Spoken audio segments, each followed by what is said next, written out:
What's up, y'all? Henry Higita here with another episode of Across the Pitch, where we strive to hit it out of the park with every show. And if you got that reference, it's because NYCFC still plays in a baseball stadium, but that is changing very soon. That is right. Atlanta United is going to Yankee Stadium. It is Ronnie Dyla's first time back there since leaving NYCFC and taking the reins here at Atlanta United. And so a big game here. And I have very special guest, Andrew Lay of Hudson River Blue, to help talk through this. Andrew, how you doing, man? Doing great. Thank you for having me. Thanks for coming on, man. So first of all, I'm not sure how many traveling fans are going to go to New York on a Thursday, but there always seems to be a few. So where do they absolutely have to go eat before going to the game? Oh, eat. That's a tough one. So in the Bronx, I feel like your best bet is like Arthur Avenue for the sort of like Italian delicacies. That's a very much like a sort of Italian American enclave up in the Bronx. That's not too far from Yankee Stadium. Great food there if you wanted to go to some sort of traditional, sort of like red, checkered tablecloth Italian restaurant type spots and get some sort of solid meal before the game. I would recommend trying to get up there in time. But yeah, I mean, also right around Yankee Stadium, there's some good bars if you're of the age and interest in having an adult beverage before the game. And it's like, I would say solid spots around the stadium too to check out. I'm a soft spot for the Dugout, which is a great bar right across from Yankee Stadium, which used to have a built-in Taco Bell takeout window. I think the window is actually gone now. It's right next door to a Taco Bell, also right across the street from Yankee Stadium. But they used to have an actual window in the bar where you could go up and order your Taco Bell and get it, and then like be drinking there and stuff. But it's a very legendary place among the NYCFC fan base for the fact that it's been there the whole time and sort of a cool spot to go to before and after the game to celebrate or commiserate depending on the result. Cool. We have something very similar called the Reverb. So if it's, an Atlanta United win, literally right across the stadium, you just go there and have fun and vibe. If it was a loss, I mean, there's a bar. The other thing to remember is there's only a short amount of time left for if you're trying to see Yankee Stadium or NYCFC play a game at Yankee Stadium. Because come 2027 season, they'll be full-time in Queens at Etihad Park, which is being built right now as we speak across the street from Citi Field. So Atlanta Mets, very hardcore rivalry in Major League Baseball. So people may be familiar with the Citi Field location from going to watch the Braves there, right across the street where it used to be just sort of auto body shops and sort of a like ignored part of Queens now is where there's going to be a soccer stadium and a bunch of new apartments and stuff. So that'll be, well, the stadium part will be done in 2027. So there'll be one more year of a full-on baseball stadium tenancy for NYCFC before they get their own spot. And how exciting is it that after, what is it, like 10 years now that NYCFC has been in MLS, you're finally getting your own stadium? It is a true, like, full-blown, over a decade saga of them searching for a spot and actually getting a sort of deal done to build it. So the fact that they sort of broke ground in December 2024 and it's rising as we speak in that part of Queens, it's sort of amazing. It's still sort of hard to believe just because it has been, and the entire club's existence has been hopping from baseball stadiums and being sort of nomadic in where they played because they weren't their first tenant in their venue. So it'll be a big change for the team once they get it. And I think it's going to be probably transformative in how the whole team operates once it's actually like operational. So it's very exciting. I mean, I think the fact that we're this close now is kind of still hard to believe, but you also have to get through the rest of the season and an entire other season too. So still got some time. Something about this season, Atlanta United has a familiar face to y'all and head coach Ronnie Dyla. Now, earlier in the season, I had another guest to preview the past NYCFC game, and I asked them a little bit about Ronnie Dyla.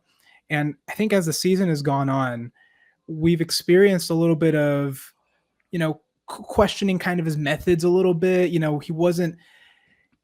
This isn't the season that Atlanta fans kind of thought that it was going to be after what was supposed to be a super transformative offseason. And some of them are already pinning the blame on Ronnie Dyla. What can you tell us about y'all's experience with Ronnie Dyla back in 2020, 2021, and how long did it take him to really kind of hit his stride over there?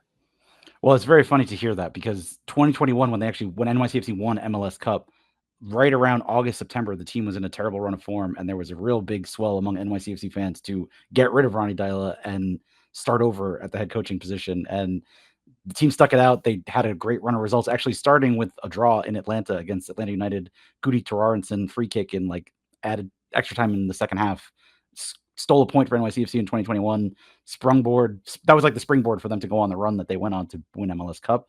And it basically saved his job and made him sort of a legendary figure in NYCFC lore because he delivered MLS Cup for the first time. And after, many years of them losing in the playoffs in sort of crushing fashion, including in 2018 when Atlanta went on to win MLS Cup. That included beating NYCFC in the semis of the Eastern Conference, I believe. So it was very much a big moment, and I think he's still revered among the fans for the fact that he was able to deliver that. But there were rough patches, and I think the talk coming out of Atlanta, where the expectations were high coming into the season, and you're seeing a sort of much more disappointing start than you would have hoped for, it gives me a lot of flashbacks to 2021. I think the talent is there for Atlanta in terms of the attacking talent, but I'm not sure if the team is like as ready to make that leap that the NYCFC team was making in 2021. Because I mean, 2019 season was NYCFC's best season ever in terms of the regular season, but they did not. They got knocked out of the playoffs right away. Made the switch to go to Dyla in the offseason for 2020. I think that team still could have done more. They got knocked out in the like first round, one-off like one-game elimination round against Orlando as like the 5th seed in the East, and I think the pandemic kind of also screwed that up for them. But the talent was there for that team in 2020 and in 2021 with Dyla to make the run that they went on. And by the third year with him in 2022, they were pretty much functioning as the best team in MLS after they won MLS Cup. They made it to the semis of the CONCACAF Champions League and lost to Seattle, but like they were still at the top of their game when he left to go to Belgium to take over Standard Liège in the middle of the season. So he left in kind of weird terms because it was the second time a coach had actually sort of quit midseason on NYCFC because Patrick Vieira did the same thing 2018 to go to Nice in France. So it was a bit of a bitter kind of pill to swallow, knowing that he had been the coach to lead them to the top, and having him leave midseason was a bit tough and awkward. And I think it sort of, he left and Tati Castellanos left not long after, Golden Boot winner in 2021 when they went to win MLS Cup. The fact that he and Ronnie both left sort of at the same period was very disruptive, I think, for the team. And like it's still taken time for them to get back to that level. They haven't gotten back to that level since he left. So I think his leaving was tough, and I think it's still something that that team has yet to be replicated by NYCFC. So like the heights that they reached with him, they're still trying to get back to. And I think this year's team, it's got some potential, but it's still missing players. So having him come back with his own team struggling, I think it's an interesting match to look at just from the abstract of like neither team is where they want to be. Both these teams are out of the playoff spots right now going into this game. And I think the disappointment is probably not as severe with NYCFC because of the circumstances around the fact that the team has changed a lot in the last couple seasons. And even this season from last season, the turnover of some of the key players has been pretty significant. So I think expectations are not as high as they were for Atlanta for NYCFC's perspective, but fans, I think, still want to see them get back to where, obviously they want to get back to where they were in 2021 when Ronnie was the coach. And I think his style is one that is very emotion and sort of like accountability based. Like he needs players that are going to be sort of like of the mindset that he is of, that it's a sort of like, I don't know, like I feel like he's talked a lot about the toughness and the sort of like need for his teams to be certain ways. And I feel like it might take more time than what he's had so far to like mold that in the Atlanta team that he's just started taking over. And I think the split is between like you signed players for $20 million transfer fees, you expect them to be winning right away. But it took him time with NYCFC to sort of get to the peak that he got the team to. And that was like year 3 of being there. So I think there's patience. Patience is more in MLS than it is in other leagues because there's no relegation and the stakes are different for success or failure in MLS. But I think he benefited from getting patience from NYCFC and from the fact that they are not really quick to change coaches. So I think there is a potential for that to be rewarded if the Atlanta fans can ride out the bumps early on and like sort of see what he can do. Well, Ronnie Dyla has Garth Lagerwey's vote of confidence. It was reported earlier this season that he's pretty much safe in his job. So some Atlanta United fans didn't like to hear that, but maybe he does need some time to cook like he did the last time Atlanta United faced NYCFC, a 4-3 dramatic comeback win in Mercedes-Benz Stadium. What were your thoughts on that game in particular?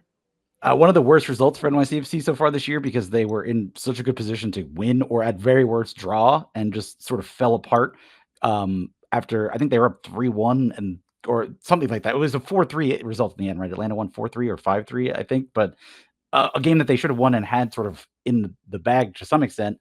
And then Keaton Park scored an own goal. They had a horrible miscommunication between Thiago Martins and Matt Freeze that allowed Atlanta to score a goal that was just sort of a comedy of errors by NYCFC. Definitely a game that you look back on as points that were badly dropped by NYCFC. And I think going into the Benz is never easy for any away team, and they've performed okay there. And in this game, actually played well there. Had a big burst of goals. Atlanta also made some self-inflicted errors in that game to lead to NYCFC's goals.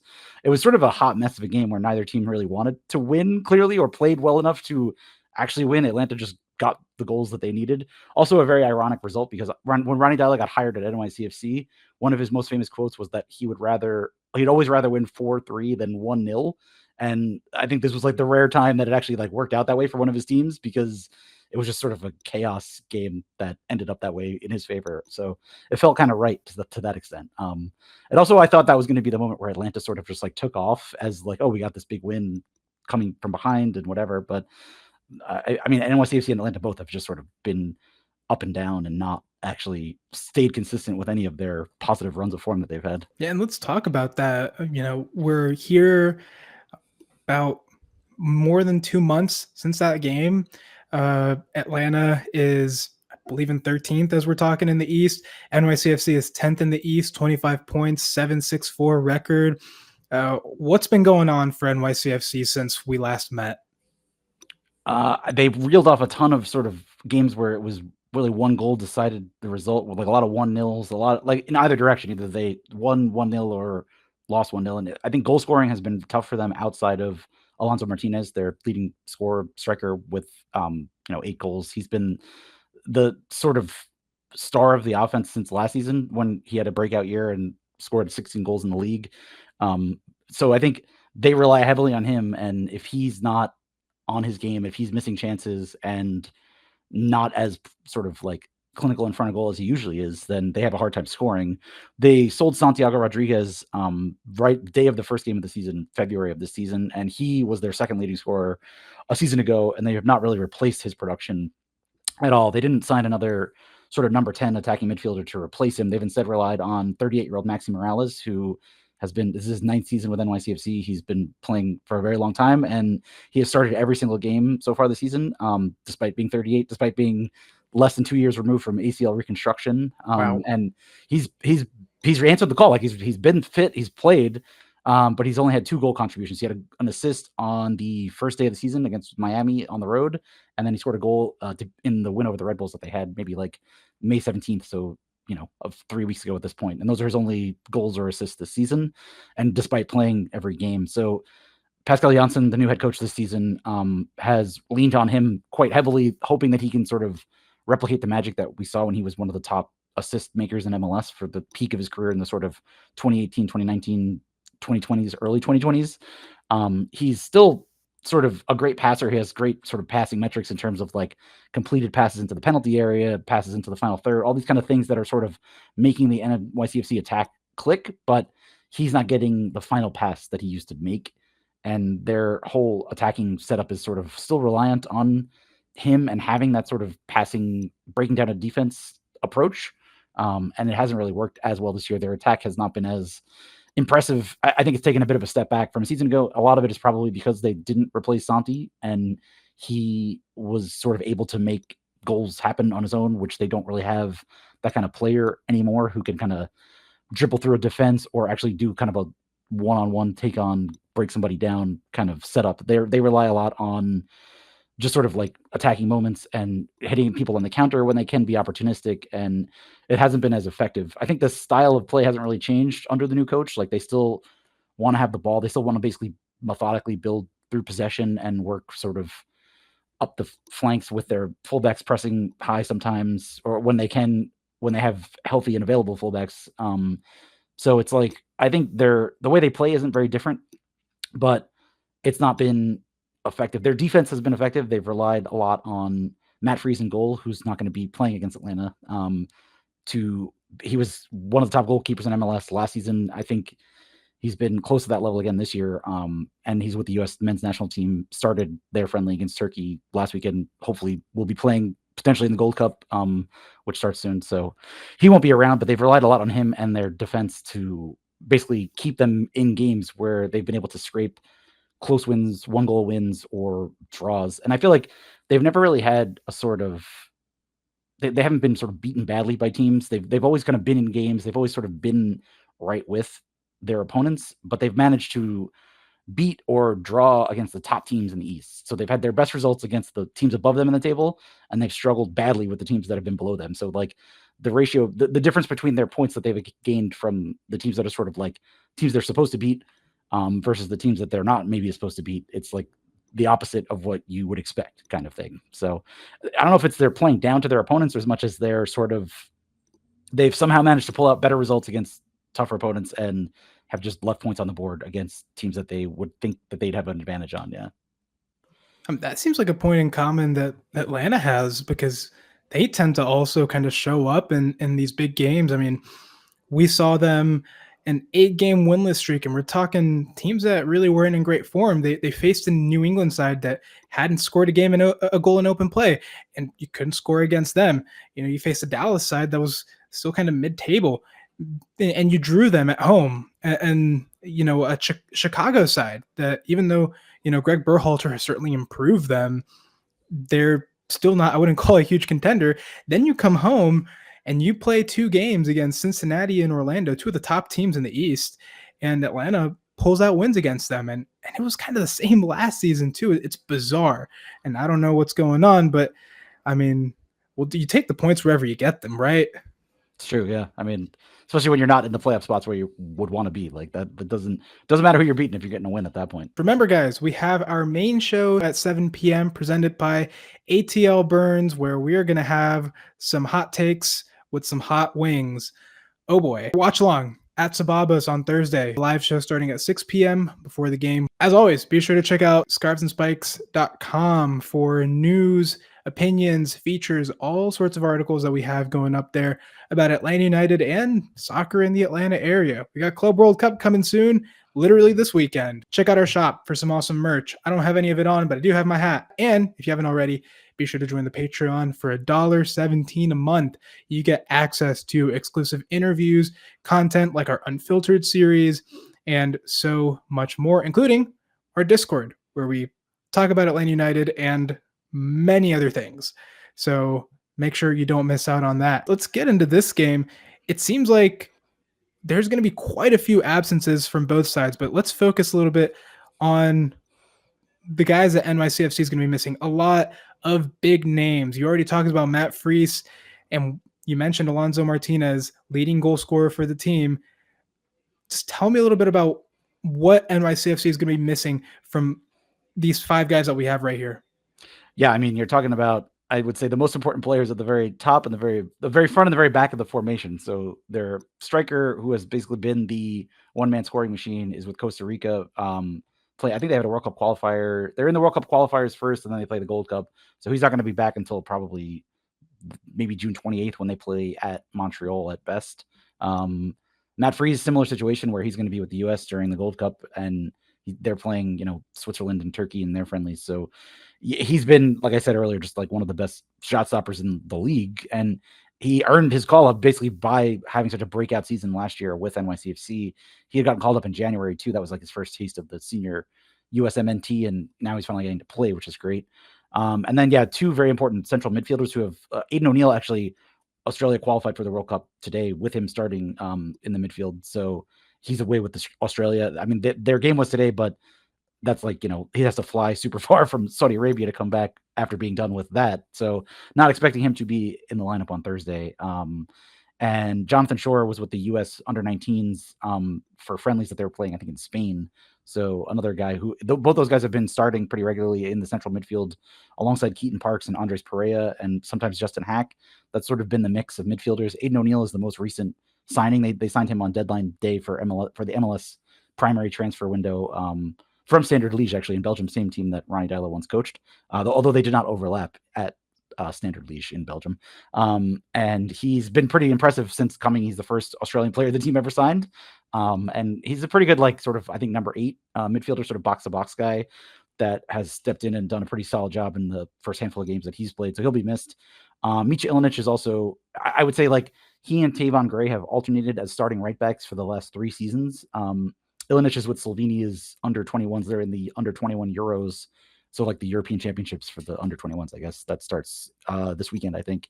So all those guys are players who you would have expected to see at least on the bench or in the starting 11. I mean, definitely the first 3 names on that list were guaranteed starters if they were available. So it's a pretty significant loss all across the board. Mounsef Bakrar was the starting striker for for the bulk of the beginning of last season until he basically got unseated by Alonso Martinez.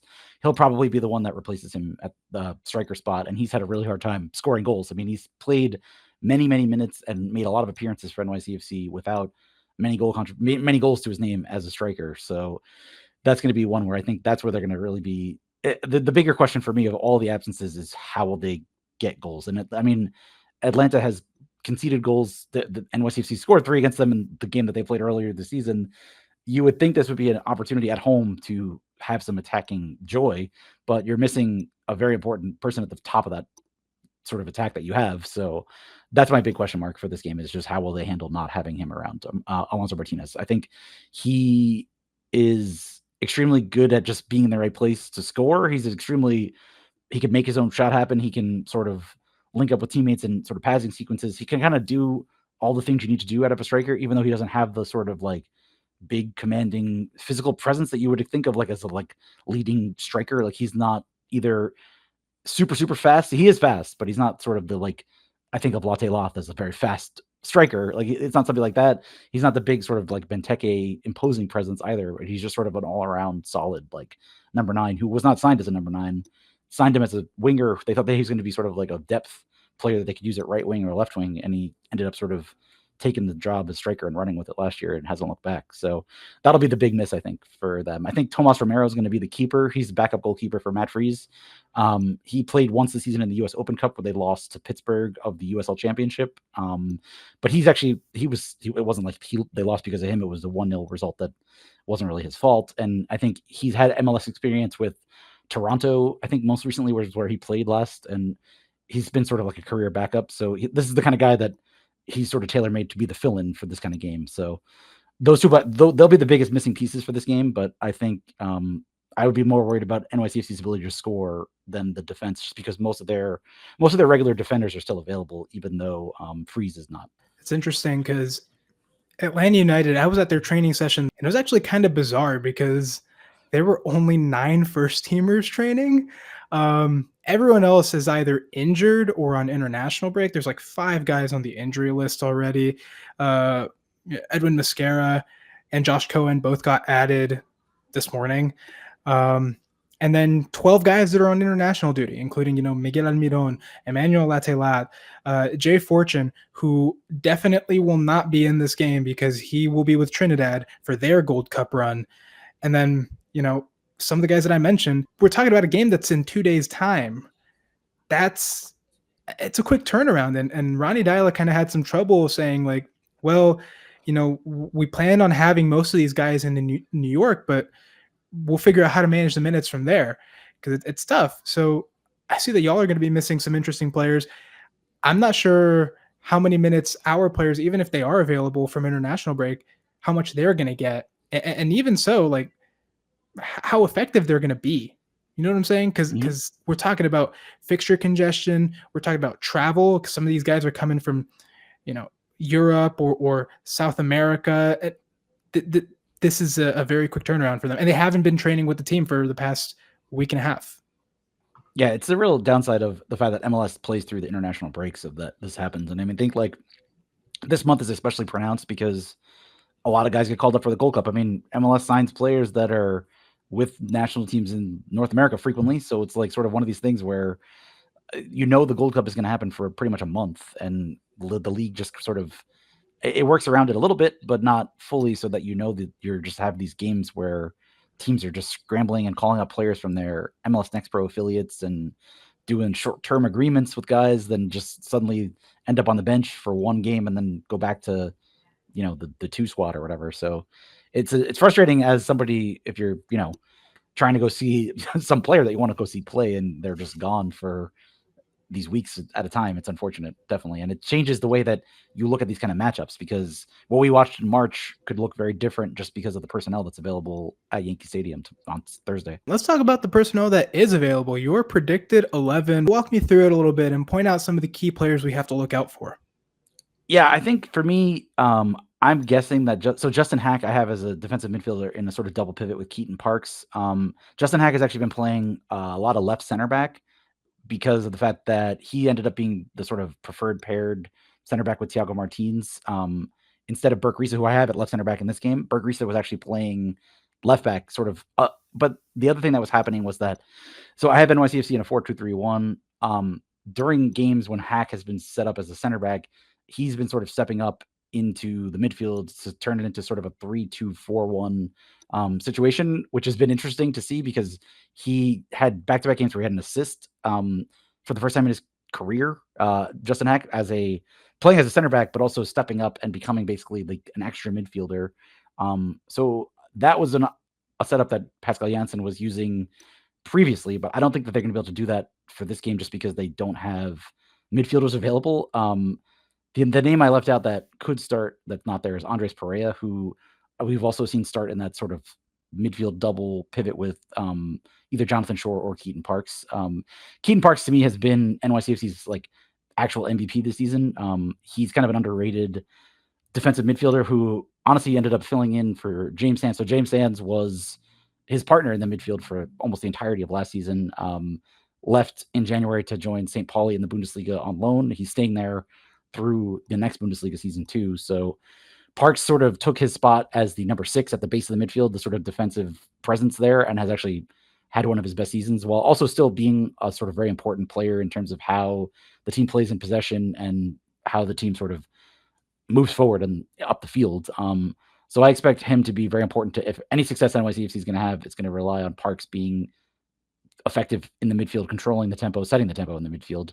And then I think so the questions I have is left back. So Nico Cavallo he was the 88th of 90 MLS Super Draft picks selected in the most recent MLS Super Draft. So he was the the third round, very at the bottom of the third round, taken out of college at UCLA and ended up earning a spot on the team in preseason. Kevin O'Toole is usually the starting left back. He's been out with a knee injury for I think over a month at this point.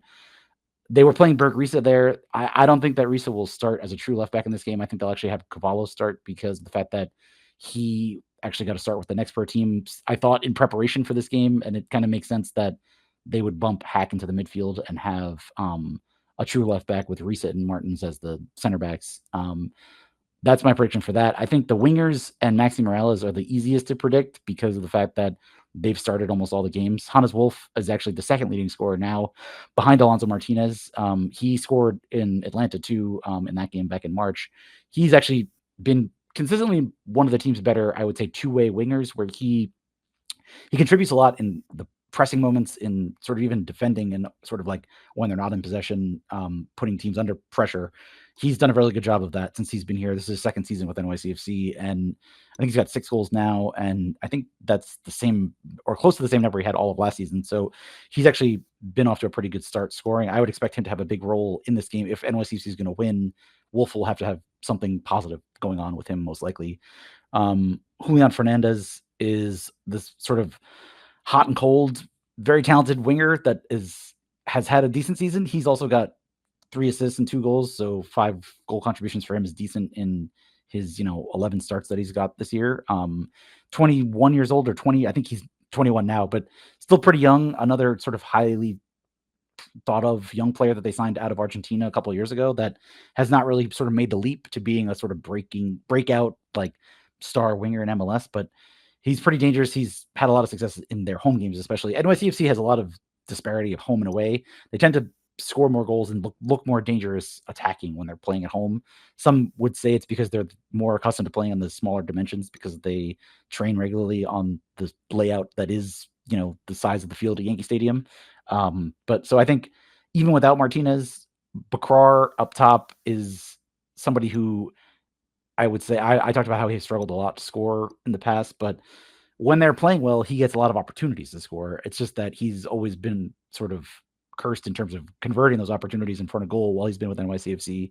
So I think he's going to be there as the striker because Martinez is out. I think he'll have his chances, and I think the result might hinge on if he can actually convert because he frequently does the right things. He makes the right runs. He gets into the right spots in the box to score, but frequently just misses the target badly or sort of something goes wrong for him at the last moment. So I think this is probably the best team they could run out, potentially for the game, and I wouldn't be surprised if there were some changes or some things were different, but also it's hard to fully, like, be confident knowing that there's just so much uncertainty around who's actually gonna be there or not because of the international stuff, but I think that's probably the best that they can pull out right now. And tell me a little more about NYCFC's playstyle. You mentioned that they like to play more of a possession game, which honestly, I think that works out a little bit more for Atlanta because Atlanta, they kind of started the season wanting to play more of a possession game, and then it became clear that they really couldn't.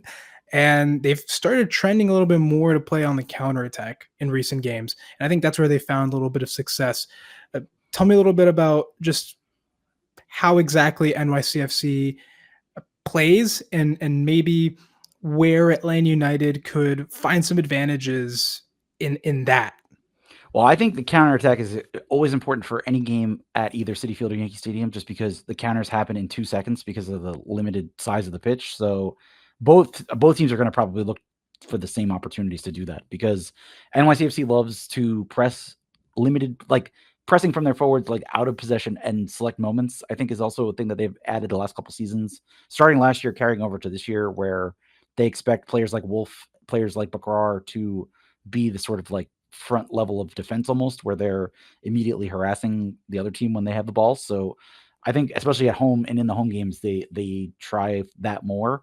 I also think they like pushing their center backs, at least one of their center backs, up into almost the midfield role. I kind of talked about that with Justin Hack, and Thiago Martins does that too, where he's extremely fast and extremely sort of comfortable with the ball at his feet. So he likes to just sort of dribble upfield sometimes. I think their style is very much like they want to create. Pascal Janssen says he likes to try to overload teams in the midfield by pushing guys up into his midfield that maybe aren't lining up as midfielders. So that's something that they've been trying to do a lot for the last probably like 6 weeks. And I would expect them to try to force turnovers, get as many people running at goal as they can while they have sort of somebody like Maxi Morales on the ball, and look to sort of play.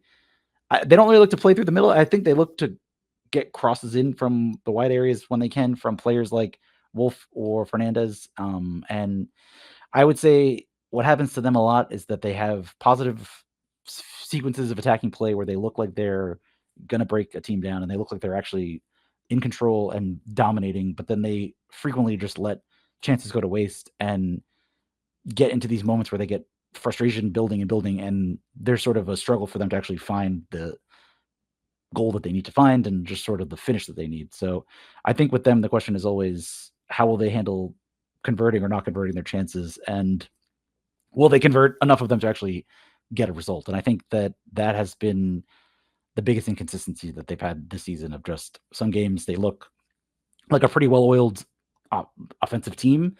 Other games, it looks like they're totally out of sync and like totally not up for figuring out how to get their attacking players like in the right spots, kind of thing. Now, the question is, do you trust them to get that result? We've gotten to my favorite part of the show, the score prediction. Tell us how you think this game ends. Oh man, this is one of the weirder ones to predict because it's like almost a different team that's going to be out there from what I'm used to watching for the first 17 games. Um, I think there will be goals. I think it will be a 2-2 draw. That's what I'm feeling.